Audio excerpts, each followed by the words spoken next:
인플루언서가 꿈인데 10,000명이 안 넘어가지고 지금 2,000명밖에 안 돼요. 이게. 야, 그 2,000명 많은 거요. 뭐가 많어? 너 몇 명이냐?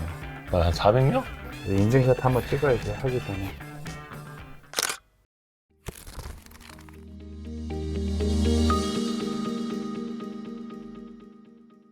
우리 신한금융투자 이제 PB 인 그 네. 윤석윤 팀장.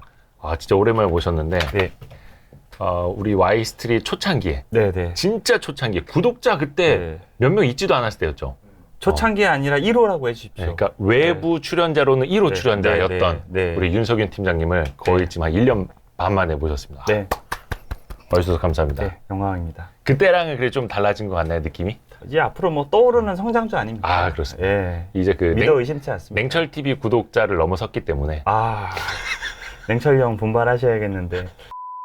진짜 PB가 무슨 일 하는 사람인지 모르시는 분들 계시겠다 생각해보면 그렇죠. 예. 프라이빗 뱅커. 예. 그냥 개인 자산 관리, 전반적인 개인 자산 관리를 한다라고 좀 생각하시면 될 것 같고요. 자산 관리. 네. 네네. 그래서 저는 쉽게 이런 말씀을 드려요. 그 미술관이나 박물관의 큐레이터가 있잖아요. 그리고 우리가 유통업체 이런 데 보면 MD들이 있거든요. 아, 상품 같은 걸 진열해주고 상품을 소싱해오고. 그렇죠. 예. 그러니까 PB도 저는 거의 똑같은 일이라고 생각을 하는 게 이제 항상 고객들한테 좋은 상품을 제공할 수 있어야 되고 좋은 포트폴리오를 제공할 수 있어야 되고 그래서 이게 전시가 잘 되려면은 사람들이 좋아할 만한 그림들이나 작품들이 잘 있어야 되잖아요. 네, 네. 그러니까 투자도 마찬가지죠. 그러니까 수익률이 잘 나려고 하면은 이제 그렇게 좋은 상품들을 갖춰줘요. 그러니까 그런 일들을 한다라고 좀 이해하시면 될 것 같습니다. 자산 관리인이라는 이름을 쓰는 사람들이 많죠.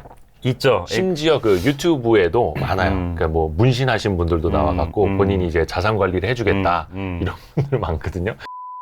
보통 보험하신다는 분들이 자산 관리라는 걸 많이 하시고 그다음 네. 최근에 유튜브 쪽은 저도 잘 모르겠네요. 지금 우리가 이야기하는 거 이제 증권사에 네. 소속이 되어 있는 PB. 네, 맞습니다. 그렇죠. 이제 증권사 네. 직원, 네, 네. 정직원. 네, 네. 정직원입니다. 근데 올해 네. 뭐 더 잘 아시겠지만 주식시장이 너무 힘들어가지고 네. 조금 우리 주변에 계시는 분들한테 네. 좀 그런 걸 이겨내는 이야기 네. 극복하고 또 어떻게 해야 되는지 좀 조언 좀 많이 좀 부탁드릴게요. 아, 제가 뭐 드릴 수 있는 말씀은 충분히 다 드리고 가야죠. 아 근데 이렇게 표정이 밝지? 요즘 안 힘들어요? 아, 어렵죠. 뭐 주식 투자 뭐 다 지금 뭐 재밌는 장은 아니잖아요. 그렇죠. 아, 사실 속은 문드러지고 있습니다. 그냥 다 방바닥에서 이러고 기어가고 있어요 지금. 혹시 저 올해 저 수익률 좀 여쭤봐도 됩니까? 수익이죠? 네. 아까 말씀드렸잖아요. 그래서 조금 얘기 좀 해줘요. 아. 자세히. 현재 오늘 누적으로 말씀을 드리는 게 맞겠죠? 저희가 9월 15일에 찍고 예, 있습니다. 대략적으로 러프하게 아, 그러니까 예. 윤석윤 팀장님의 고객님들 기준으로 고객님들 기준으로 안 나오시는 분들은 마이너스 10% 안짝이신 것 같고 예. 뭐 제 개인적인 기준으로는 한 마이너스 5% 정도 되는 것 같습니다. 예. 상대 수익률은 굉장히 좋은데 네, 원래 남들 많이 벌 때 많이 못 벌었어요. 네, 지키는 전략으로 또 하고 있기 때문에 겸손을 몇 년 정도 됐죠? 투자를 한 지가? 투자는 뭐 입사한 지는 2008년도에 입사했는데 예. 이제 투자를 그래도 좀 스타일을 바꾸고 본격적으로 한 거는 뭐 2013년도 정도부터니까 예. 그때 기준으로 한다라고 하면 거의 이제 9년 뭐 이 정도 됐다라고 그 뭐 한 보여지거든요. 연평균 수익률로 따지면 어느 정도 되는 거예요? 2014년도 기준으로 하니까 잘 나올 때는 한 30% 초반까지도 나왔었는데 연평균으로? 네, 연평균으로. 평균으로? 네, 연평균으로 30%한 초반 정도 나왔었는데 지금은 많이 떨어져서 한 20% 초반 정도 돼요. 근데 초반이면 이거 일단은 뭐 어마어마한 거지. 자금 사이즈도 있고 뭐 다른 뭐 제도권이나 기관 이런 분들은 원체 사이즈가 크시니까 그런데 뭐 저희는 뭐 계좌 단이 뭐 그렇게 큰 상황은 아니니까 뭐 자금 사이즈도 있고 그리고 이게 지금 당장 뭐 20% 30%하면 되게 크게 느껴지는데 이게 또 암흑기가 있어요. 이게 그쵸, 한 그쵸. 2, 3년 동안에 연평균이니까. 예, 그쵸. 예. 그러니까 저도 이렇게 쭉 지난 거 보니까 한 3년 동안 10% 초반 정도를 또 했었더라고요. 네. 그러고 나서 이제 또 또 안에 있는 종목들이 또 뭐 수익이 나기 시작하면 또 계단식으로 또 상승하는 거니까 어쨌든 지금은 한 20%한 초중반 정도가 보이고 있습니다. 그러니까 사실 연평균 수익률을 이제 장기간에 걸쳐서 평균 냈을 때 두 네. 자릿수를 달성한다는 게 진짜 힘든 쉬운 거잖아요. 건 아니죠. 예. 근데 이제 한 2020년, 2021년 초까지만 하더라도 네. 연평균 20%대 수익률이야. 그러면 사람들이 네. 다 웃었어. 네, 그렇지. 맞아. 1년 사이에 다 50%씩, 100%씩 내야 되는 거야. 네. 근데 지금에 와서 이제 다시 생각해 보면 네. 아, 그게 대단한 거구나. 네. 꾸준히 번다라는 게 대단한 거구나. 이거 요즘에 많이 아마 느끼실 거예요. 지속적으로 버는 게 제일 중요하죠. 그래서 이제 뭐 네. 복리 관련된 얘기를 많이 하는 게 그렇죠. 그게 당장은 별거 아닌 것 같지만 세월이 지나가면은 그게 상당히 크잖아요. 네. 근데 이제 고객들 상황 얘기를 좀 여쭤보고 싶어요. 예를 들어서 네. 좀 오랫동안 같이 해온 고객분들도 계실 거고 그렇죠. 최근에 만난 고객분들도 계실 거고 네네. 좀 상황들이 좀 어떤지. 일단은 지금 사실은 그 코로나 이후에 예. 고객분들이 좀 유입이 있으셨었는데 음. 이제 그분들은 상승장만 경험을 했거든요. 왜냐면은 동학개미. 상승장만 경험하다 보니까 최근 이 1년 하락장을 견디기가 좀 매우 어려우셨을 것 같아요. 어려워하시는 것 같고. 예, 그래서 경험이 부족하다 보니까 이제 그런 분들은 좀 힘드신 것 같고. 네. 그리고 수익이 나셨다고 하더라도 기본적으로 자기 원금이 고점이에요. 그렇죠. 항상 최고점이 내 본전 같지. 예, 계좌 잔고의 그 최고점이 그냥 본전으로 생각을 하기 때문에 거기서 깎이게 되면은 이제 또 좀 괴로워하시는 것 같고. 그걸 이제 놀부 계산법이라고. 예, 근데 아마 뭐 사실 우리도 마찬가지긴 한데 그쵸. 이해는 하죠. 예, 충분히 이해는 한 거고. 그 다음에 이제 학습 효과로 인해서 이제는 하도 유튜브도 그렇고 뭐 미디어에서도 이제 많이 빠졌을 때 매수하고 견뎌야 돼 이제 이런 것들 학습 효과는 되어 계신데 이제 제가 이제 작년부터 올해서 한 2번 정도 문자를 드린 적이 있거든요. 예. 지금은 좀 많이 빠졌으니까 네. 여유 자금이 조금이라도 있으시면은 입금하셔라. 그러면은 이게 머리로는 이게 쌀 때 사야 되는 걸 알지만은 그쵸. 네. 실질적으로 입금을 하시는 분들이 되게 소수예요. 그렇죠. 힘들죠. 전 제가 있거든요. 10만 원, 100만 원이라도 하셔라. 네네네. 조금이라도 하셔라 그랬는데 실질적으로 그걸 지키시는 분들은 많지 않으시죠. 네. 항상 그러니까 책 보면은 네. 공포에 사야 된다. 네. 탐욕에 팔아야 된다 하는데 네. 다 알아. 네. 책 10권도 읽었어. 네. 네. 근데 실질적으로는 힘들죠. 안 아는 되죠. 것과 행동하는 거가 그만큼 어려운 거예요. 또 경험도 많이 부족하시고, 근데 이제 그런 것들은 이제 충분히 좀 단련하는 시간이죠. 그래서 지금 최근에 결국은 다 좀 괴로워하시는 분들이 대부분이라고. 근데 지금은 힘들고 괴로운 게 정상입니다. 네. 근데 이걸 이제 넘어서고 나면 또 좋은 시절이 분명히 또 오니까. 오죠. 언제 올지 모르겠지만. 근데 이런 이야기를 대표적으로 이제 증권사 PB분들이 하잖아요. 네. 그러면은 고객분들이 그렇게 받아들이시는 분들이 있어. 저거 자기네 수수료 수익이라든지 네. 자기네 실적 쌓으려고 네. 그러는 거다. 네. 그리고 심지어 어떤 분은 여기 나오셔서 네. PB를 죽이고 싶다. 사실은 사람인지라 뭐 PB도 사람인지라 뭐 PB뿐만이 아니라 뭐 매니저들도 그렇고 그렇죠. 뭐 다 사람인지라 의도 자체가 뭐 나쁜 게 있겠습니까? 당연히 잘 하려고 하는데 솔직히 그런 부분도 있게 뭐 반성해야 될 부분 반성해야 되겠지만은 예. 근데 제 고객들은 알아요. 원체 제가 매매를 많이 안 해서 수수료 이런 거는 생각 안 하실 거예요. 이런 그 내용을 웃으면서 말하면 회사에서는 안 좋아하잖아요. 회사에서는 막 네. 매매 많이 시키고 수수료 수익을 올려야 되는데. 우리 회사는 안 그렇습니다. 진짜? 네. 오, 좋네. 좋은 신한금융 투자입니다. 일단은 저는 이제 장사를 하려고 하면은 당장에 그런 수수료 수익이 중요하겠지만은 뭐 자산을 늘리는 게 더 중요하잖아요. 예, 예. 근데 진짜 안타까운 게 네. 저도 십수년 동안 반복적으로 봐온 건데 항상 시장이 이렇게 안 좋으면은 네. 거래량이 확 줄어들고 네. 최근에 주식 투자 시작하신 분들도 역시 주식은 하는 게 아니구나. 네. 주식 투자는 패가망신의 네. 지름길이구나 이러면서 아예 시장을 떠나버리시잖아요. 그렇죠. 네. 저도 고객분에서 뭐 일부 좀 이탈은 있으셨어요. 그래요? 예, 무서워서 못하겠다라고 수익이 나셨는데도 불구하고 네. 나가셨어요. 그래요? 그래서 제가 그때 이제 무슨 말씀을 드렸냐면은 아마 그분은 지금 나가신 다음에 잘 되셨다고 생각하실 거야. 왜냐면은 본인이 나간 다음에 시장이 하락을 더 했으니까. 근데 저는 대호 기자님도 잘 아시겠지만은 어려운 시기를 겪는 사람이 또 큰 돈을 벌어요. 그렇죠. 예, 그래서 이 과정은 저는 피할 수 없다라고 생각하거든요. 예. 결국은 인내하시고 참으셨던 분들이 결국은 나중에 또 그만큼 결실을 맺을 거라고 저는 봅니다. 그것도 저는 학습이라고 보는데 네. 너무 아픈 사랑은 사랑이 아니었음을 약간 이런 느낌으로 네, 네. 너무 아픈 그 마이너스 수익률 구간은 네. 학습이 아니었음을이라고 생각하시는 분들도 계실 수 있어요. 그렇죠. 뭐라 해야 되나? 좀 아예 주식 투자를 안 해보셨던 분들이라든지 네, 네. 이제 좀 해볼까 하는 분들이 네. 처음으로 상담을 오는 경우도 있잖아요. 있죠, 있죠. 그게 이제 2020년에 엄청나게 많았고 예, 분명히 이 어려운 시장이 지나면 네. 한 코스피 한 2,600, 700 가잖아요. 네. 슬슬 올 것 같아요. 근데 그런 분들한테는 어떤 이야기 주로 해주세요? 일단은 제일 중요한 게 시장 변동성에 대한 이야기를 꼭 드려요. 네. 왜냐하면 지금처럼 이렇게 이탈하시는 분이 안 계셨으면 좋겠으니까. 네네네. 시장이 늘상 오를 수는 없잖아요. 우리가 장기적으로 놓고 보면은 뭐 우리가 뭐 부동산이나 주식이나 채권을 가지고 장기 수익률을 이렇게 막 비교하는 자료들이 있잖아요. 네. 있는데 장기적으로 주식은 우상향한 거는 맞아요. 네. 근데 바로 다이렉트로 가지 않잖아요. 변동성이 있잖아요. 그래서 항상 주식은 오르내릴 수가 있고 계좌의 잔고도 항상 플러스가 될 수도 있고 마이너스가 될 수도 있다는 거에 대해서 충분히 그 변동성에 대한 이해부터 시켜드리죠. 언제든지 내가 참 좋아 보이고 좋아 보이는 가격에 샀지만은 마이너스가 충분히 날 수도 있다. 하지만은 그 마이너스가 났을 때 대응을 하고 견딜 수 있는 어떤 그런 부분에 대해서 일단은 먼저 말씀을 드리죠. 이거는 진짜 그 많은 분들이 공통적으로 이야기해 주신 것 같아요. 그 네. 변동성 자체를 네. 인지하고 이해를 해야 된다. 그게 제일 중요한 것 같아요. 그래야지 시장을 안 떠나요.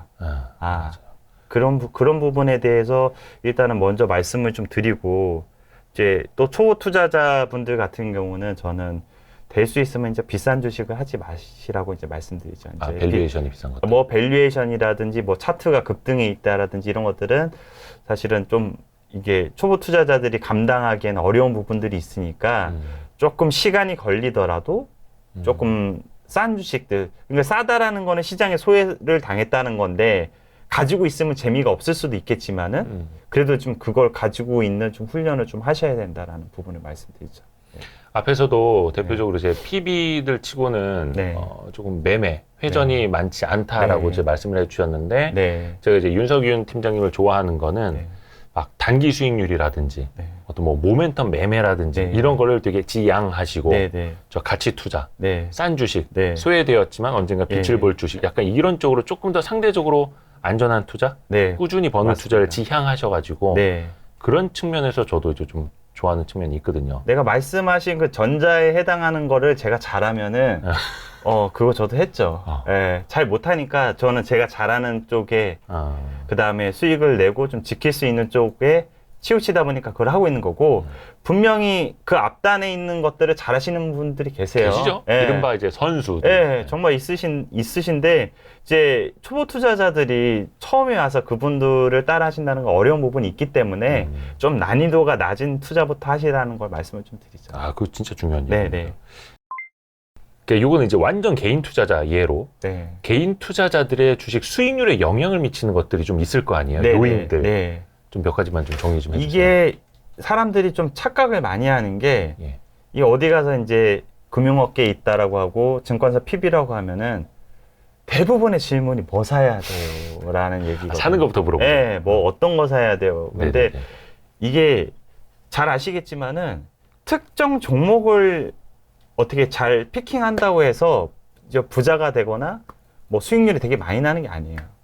그러니까 리서치를 꼭 잘해야지 수익률이 많이 나는 부분이 전 아니라고 생각하거든요. 그러니까 제가 최근에 좀 좋아하시는 투자 정말 잘하시는 네네네. 분이시고 좋아하시는 분인데 이제 그런 말씀하시더라고. 수익률은 리서치 곱하기 투자 철학이다라는 말씀을 이렇게 하는 건데 네. 대부분의 이제 사람들 자체가 리서치 의존도가 되게 높은 거거든요. 근데 아시겠지만은 리서치라는 것 자체가 아무리 잘하더라도 네. 변수가 많아요. 그럼요. 네. 주식은 상당히 복잡계인데 예. 아무리 분석을 잘하고 시간과 노력을 다했다고 하더라도 그 회사의 CEO도 주가 맞추기 어렵거든요. 그럼요. 예. 예. 그렇기 때문에 리서치도 되게 중요하지만은 리서치 말고 투자 철학과 관련된 부분들이 중요한 거죠. 투자 철학, 투자 자세, 뭐 이런 마인드. 것들, 마인드 이런 것들이 되게 중요한 거죠. 그래서 우리가 주변에도 투자 잘 하시는 분들 계시지만은 네. 딱 처음에 사가지고 바로 수익률이 50%, 100%, 200%, 300% 나시는 분들이 많지가 않아요. 거의 없죠. 거의 없죠. 예.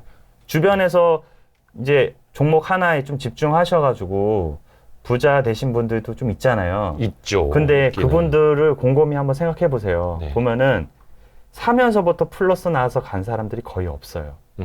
사서 제가 아시는 분들은 제가 처음 만났을 때 이분이 하여튼 10억 초중반의 자산이었는데 지금은 100억대 자산 넘어가셨는데 네. 이분을 100억을 넘게 하신 자산, 100억을 넘어가게 한 종목이 하나가 있어요. 네네네. 근데 그 종목이 제가 알고 있기로 마이너스, 이 사람이 산 평균 단가에서 마이너스 60%까지 갔었거든요. 이분은 이게 집중 투자하셨어요, 여기. 근데 예. 60%를 견디셨어요. 마이너스 60%를 견뎠다고요? 견뎠어요. 야. 견디고 거기서 몇 배가 난 거죠. 그래서 여기서 중요한 게 뭐냐면은, 아니 물론 리서치를 잘한 부분도 있겠지만은 네. 이분이 그 주식시장의 메커니즘이라든지 그다음에 견뎌야 되는 거 뭐 이런 네, 것들 뭐 본인만의 철학들이 있었을 거 아니에요. 네. 이제 그런 것들이 없었다라고 하면은 충분히 손절을 하고 포기를 할 수도 있는 상황이었는데 그 뒷단에 있는 것들이 좀 탄탄하게 받쳐주고 있으니까 평가 손실이 그렇게 나더라도 견딜 수 있었다라고 생각이 좀 들거든요. 그건 전적으로 리서치의 영향뿐만이 아니라 이분들의 마인드가 좋았다라는 거죠. 예. 이쯤에서 댓글이 달릴 것 같은 거를 제가 대신 여쭤볼게요. 네. 그분이 누군지는 안 여쭤볼 테니까 네, 그게 네. 어떤 종목인지는 좀. 그게 매지온이었어요. 네. 매지온이 바이오의 가치 투자 종목이라고 그랬었어요. 그때 현금성 그게 자산도 많았었고. 약간 가치 투자자들이 많이 이제 몰려 네. 있었던데 네. 지금은 좀 많이 상황이 어려운. 네, 지금은 어려웠죠. 어쨌든 그분은 그걸로 성공을 하신 거죠. 와. 그 다음에 어떻게 되셨는지 저도 잘 모르겠지만. 야, 근데 게다가 바이오주 마이너스 60%를 견딘다라는 거는 정말 바이오즈뿐만 아니라 지금 에코프로 같은 경우도 상당한 수익률이 났잖아요. 네네네. 근데 에코프로를 제가 처음에 14년도, 15년도에 만났던 한 분이 계신데 네.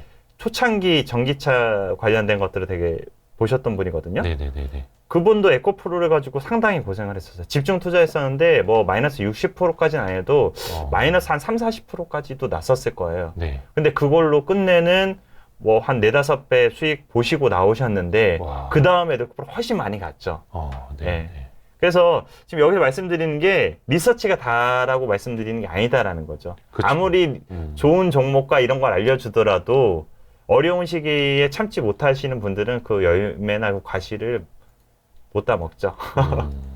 그렇죠. 리서치라는 거는 어제 다룰 수 있고 내일 다룰 수도 네, 있고. 충분히. 네. 그렇죠. 뭐 세계 경제도 훅훅 바뀌는데 네, 네. 뭐 기업이라고 안 그러겠습니까? 주가는 더더욱이 그러고. 설사 리서치가 옳았다고 하더라도 시장이 인정을 안 해줄 수가 있어요.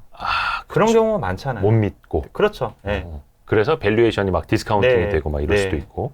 그런 그걸 부분들이 견뎌내야 있기 때문에 리서치에 대한 의존도에서 혹은 리서치에 대한 것만 너무 좀 집중적으로 생각하시기보다는 다른 뒷단에 있는 것들도 같이 좀 병행해서 같이 가셔야 된다라는 거를 너무 리서치 쪽으로 치우쳐서 하시면은 이제 본인이 지칠 수도 있고 맞아요. 또 너무 무리하다 보면은 너무 확실해가지고 배팅을 좀 심하게 했는데 좀 어려운 상황이 뭐 매크로가 안 좋을 수도 있고 기업에 또 다른 변수가 생길 수도 있잖아요. 그럴 때는 이제 어려워지는 경우가 있으니까 미리 알고 대응하자. 네, 그런 부분이죠. 말씀하신 것 중에 이제 투자 고수들 어떤 투자 철학, 마인드 네. 그리고 네. 분석의 깊이 이런 것도 있겠지만 네네. 주변에 이제 성공한 투자자들을 봤을 때 네. 진짜 이 사람들은 일반인들하고 이런 게 정말 다르다. 네네. 그런 것 좀 알려주실 만한 우리 거 있어요? 주변에 성공한 투자자들 꽤 있잖아요. 네. 한번 생각해 볼까요, 한번? 근데 네. 저는 네. 그거잖아요. 좀 성공한 사람들 위주로 만나서 인터뷰하고 네. 기사 쓰고 이러다 보니까 네네. 나만 빼고 다 성공한 것처럼 보여.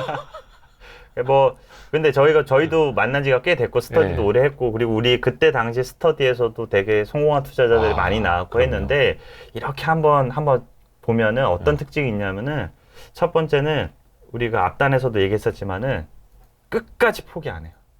여기 얼마 전에 뭐 나오시고 했던 뭐 리스크 형님 같은 경우도 나오셨지만은, 임순기. 네. 네. 승기 형님이 늘 이렇게 잘 되신 건 아니었잖아요. 어려운 시기가 있었거든요. 저는 승기 형님이 되게 잘 되는 모습도 보고 어려운 시기도 봤는데 제가 그 리스크 형님을 존경하는 이유는 어려울 때 초심을 절대 안 잃어요.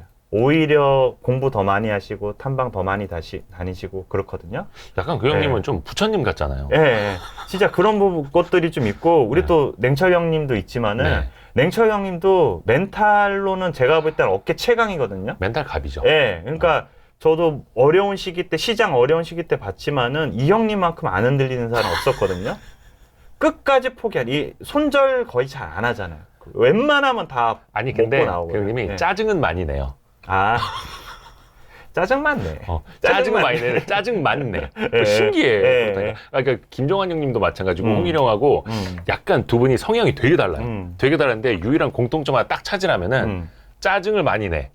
근데 이게 투자의 그 판단 결과가 이어지진 않아. 짜증은 짜증이고 내 결정은 결정이에요. 그렇다니까요. 김경일 교수님 말씀해 주신 거 있잖아. 네. 반응과 결정은 다른 거라고. 아 리액션은 리액션대로, 결정은 결정대로. 맞아. 그게 되는 분들이 있더라고. 제가 볼 때는 어떻게 보면은 그렇게 말하면서 본인이 행동할 수 있는 거를 그냥 뭐 풀어버리시는 걸 수도 있어요. 보면은. 예. 그러니까 실질적으로는 에이 다 팔아버리고 싶어 하지만은 그렇게 해버리면서 일단은 판단은 이성적으로 하는 거죠. 또 이렇게 보면은 대부분 다 긍정론자들이야.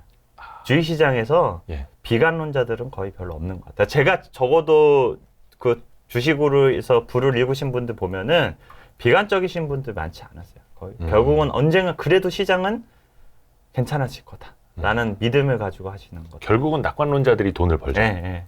맞습니다. 그리고 또 특이한 거 있어요. 네네. 기본적으로 투자해서 돈 버신 분들 보면은 예. 자기 색깔이 다 있어. 맞죠? 그렇죠. 자기 것. 예. 자기 색깔들이 좀 뚜렷한 사람들이 약간 아주 집요하고 그런 이게 고집스럽고 그런 것들이 좀 있어요. 맞아요. 그런데 또 특이한 게 뭐냐면 이 사람들이 그 자기 그 생각 안에서만 갇혀 있지 않아요.